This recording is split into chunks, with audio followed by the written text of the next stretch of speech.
But if we can actually, like instead, like Larissa that he mentioned in the lecture yesterday, instead of just riding on the waves of devotional service, if we can actually try to enter into that ocean of devotional service and going deeper in our meditation, and every time we become proud and puffed up, when we can try to curb that as soon as possible and just think, actually Krishna, this was just by your mercy, this has happened, and please allow me to not become proud and stay fixed in my determination so I can actually experience what it is to act as an instrument for you.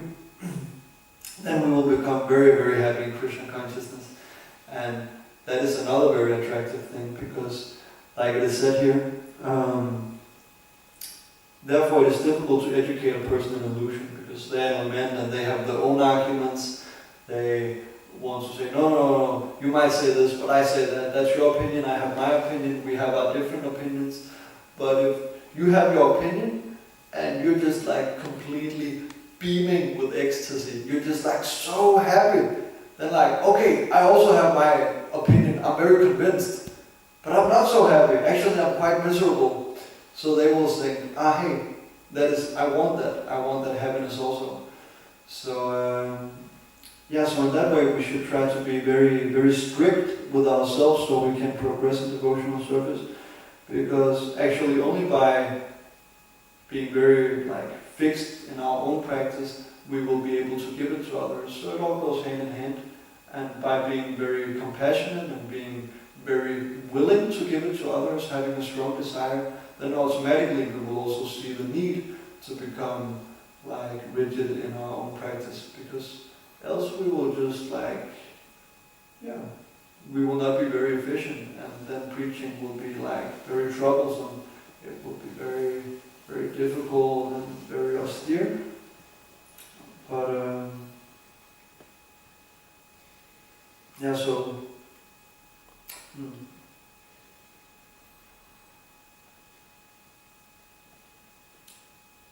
it's also said here, Srila Prabhupada, he quotes a verse from the Srimad Bhagavatam 212, where he says that those who are materially engrossed, being blind to knowledge of the ultimate truth, have many subjects for hearing in human society, O Emperor. So in this modern day and age, there are so many subject matters for hearing. There are, I don't know how many TV stations and radio shows and bogus newspapers and this and that. And so there's so many subjects for hearing, but it's just complete Gramya Katha. There's nothing in it. It's just empty talk. And so we should try to be very keen on not engaging in such Gramya Katha, but always have our conversations centered around Krishna.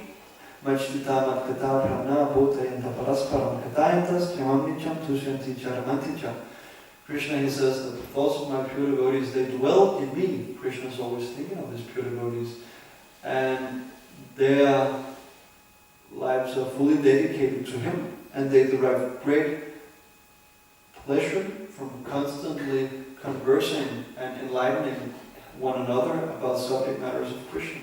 So we can talk about Krishna in so many ways. We can talk about Krishna's pastimes and Krishna's qualities, and we can talk about our realizations of Krishna's name, and so many things we can talk about, and everything in relation to Krishna we can also talk about. We can talk about service to Krishna, cooking for Krishna, how to cook better for Krishna, how to preach for Krishna, how to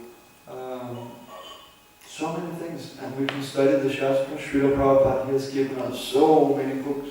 And if we read 1 hour every day, as we should do, then naturally if we also talk about that, then we will have so many things to talk about and center it all around Krishna.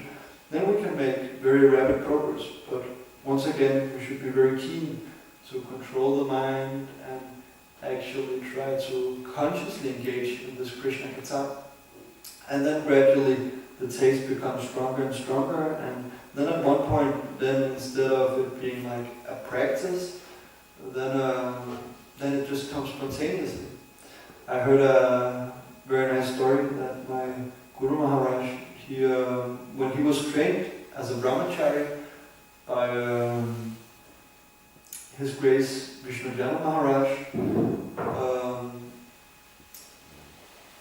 They had this rule in the brahmachari ashram that you were not allowed to talk about anything which was not directly related to Krishna. And they even had they had a closet, and if you talked prajalpa, then you were sent in the closet. And then you were supposed to stay there for I don't know how long. And so after you've been in the closet maybe 5, 6, 7 times, then you think, okay, this is not so smart actually, because every time I talk prajalpa, then I'm punished. So okay, then the mind surrenders. Actually, it's more fun to talk about Krishna than to be punished in that way. And then they were just all the time speaking about Krishna. So that's a very nice rule to regulate the mind. I also heard that this is about giving the mind a little punishment.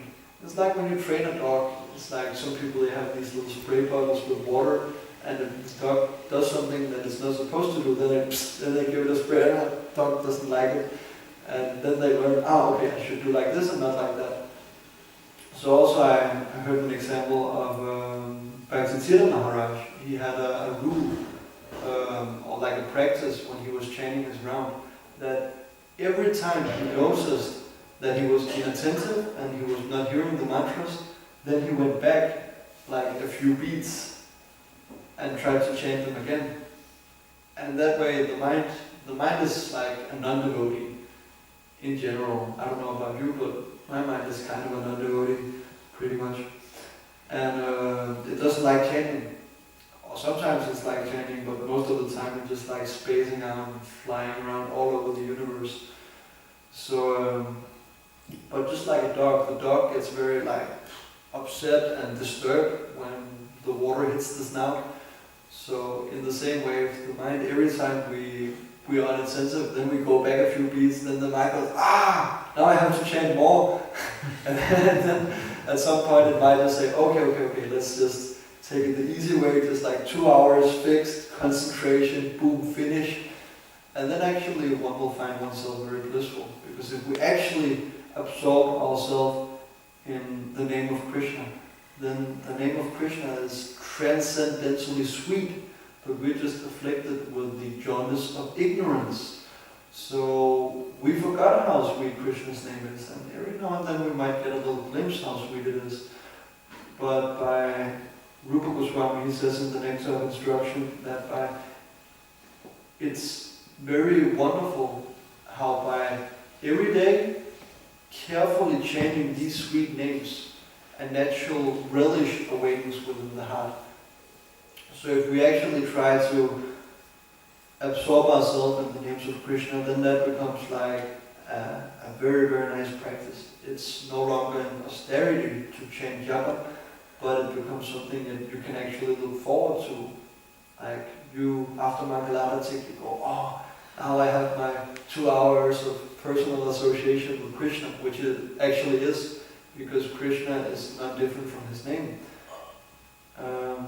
So 2 hours of intimate association with God, that's quite extraordinary, and we have that opportunity every morning. But I should really beat myself for not taking that opportunity, but spacing out over so many other things. So I'm talking mostly to myself about this japa. Japa is such a nice practice and so nice for controlling the mind. And we really need to control the mind, because if we don't, then the mind is supposed to control the senses. And it's described in Bhagavad Gita how that if we don't control the mind, then just one of the senses can drag away the attention of a man, even though he's trying to control his senses. So the mind is very, very important to control, and it can be controlled by love of Krishna and attachment to Krishna. So that was about subjects for hearing in human society. I think I'll just round off here and ask if there is any comments or questions. I just read some Sankirtan stories yesterday from the M2U01619 they were the former book distributors in Sweden, and they had this habit that before they went out in the morning, after the morning program, they would run up to their spiritual master, 5 of them, and pay obeisances and ask for his mercy. They were called Vishnu dogs, something like that. And in the evening, after 1 week out or something like that, Saturday evening before Gorati, they would come back again. And before even going and seeing the deities or changing their clothes, they would immediately run up again and Dandavat, full Dandavat to their spiritual master. And this is whatever good qualities we have, it's we get from the spiritual master.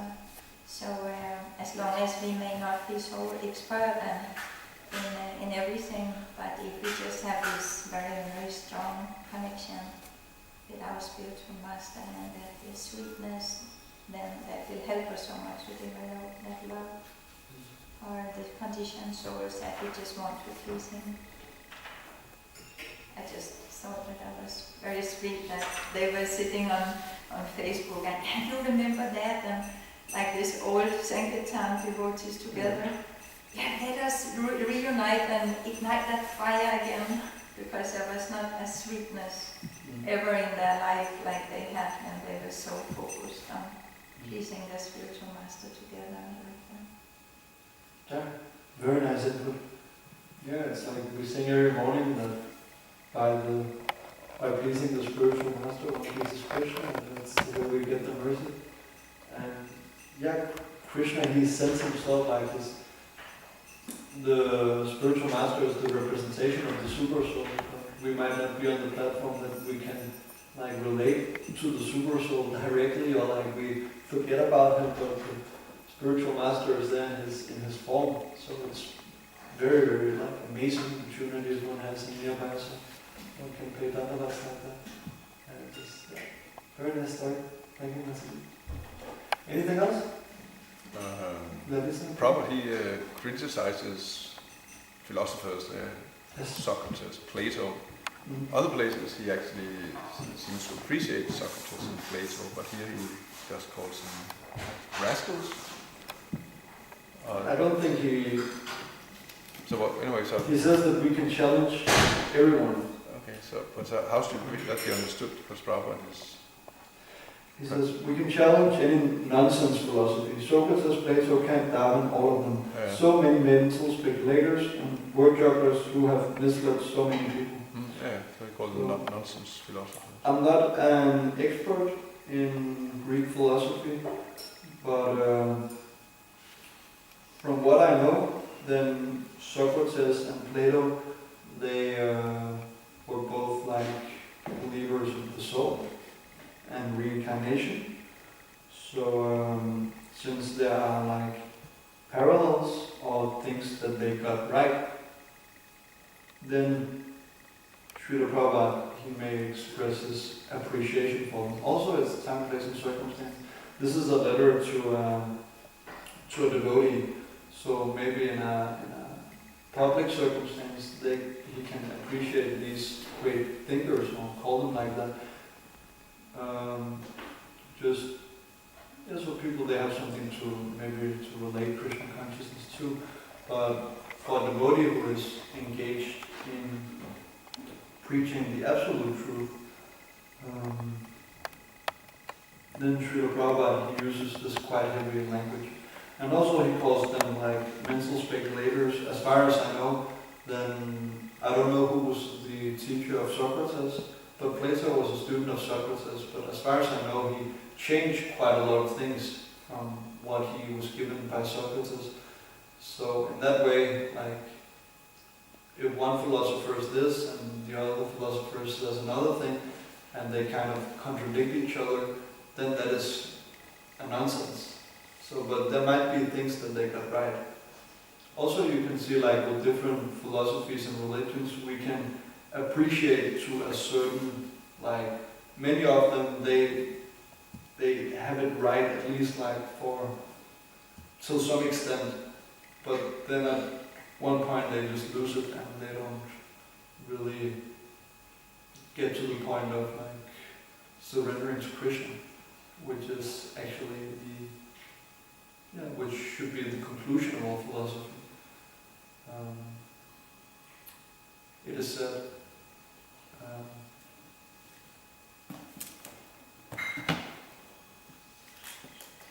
there's this nice verse from Srimad Bhagavatam in the 2nd chapter.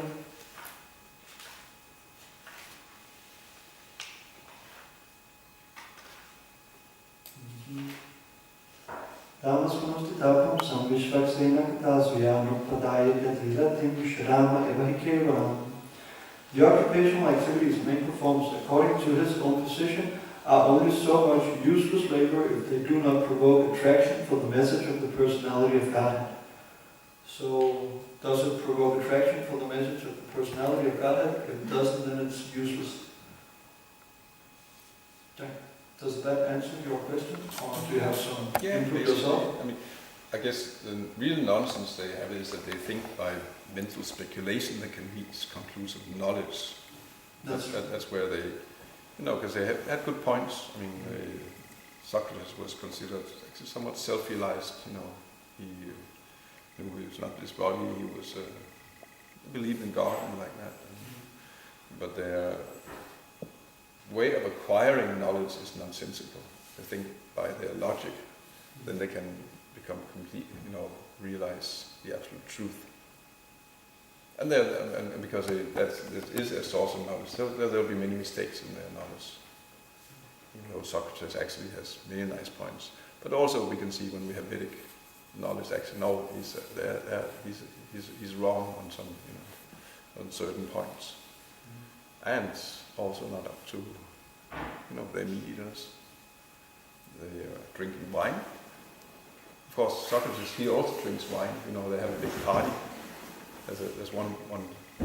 It's called actually Symposium. There's one book by Plato called Symposium. Nowadays, you have in the universities, like we have symposiums.